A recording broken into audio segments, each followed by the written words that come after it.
Have you ever had a gut feeling that saved your life? This was back when I was a teenager, maybe around 14 to 15 years old. My gut feeling was that someone was following me. You know, that uneasy feeling I'm talking about? That was often why I didn't like being alone. I was sure that it would be a time when I was alone that someone would try something. I was sitting in my room and I happened to look out my window to see my brother getting on his bike. I figured he was going to get her friends, Tyler and Garrett. We four liked biking together down a trail we found that hasn't been used in years. And it leads to an old abandoned golf course with sidewalks that go up and down hills. It's pretty fun up there. What's better is that there are more trails that go through the woods on the golf course. So it's a cool spot. Anyways, I decided to catch up with him and the others after I got dressed. We would usually go to either our house or one of the other guys' house to bring snacks and drinks with us. So I assumed that's where my brother, Tyler and Garrett went. So I headed that way. As I was on my way, I passed an old beat-down red truck.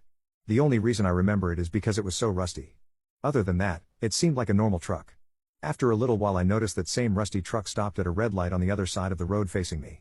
Why would that truck be going the opposite way? Back where? Towards where it was parked earlier. It was odd, but I thought nothing of it. Once I got to the other guy's house and noticed my brother and friends' bikes weren't there, I stopped to catch my breath and look around for a while. I quickly noticed the beat-down truck slowly trailing towards me about 150 feet away. When he saw that I noticed him, the car stopped. This is the first time I realized something wasn't right and goosebumps ran all down my back. This guy was stalking me, so I turned down between a couple houses and veered into the woods as quickly as possible. I cycled as fast as my little legs could allow, then hit the ground and tried to cover myself with leaves. It was fine for a minute or two and I started to feel a bit more relaxed until I saw the red truck slowly trailing past the side of the wooded area.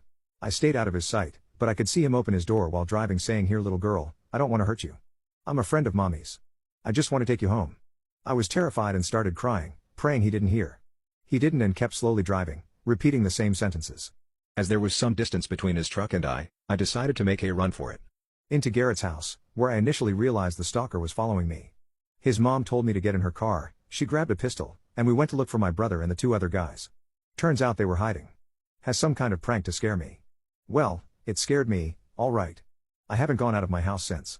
And I am so glad that I had the weariness to pay attention, because otherwise, I could be dead right now.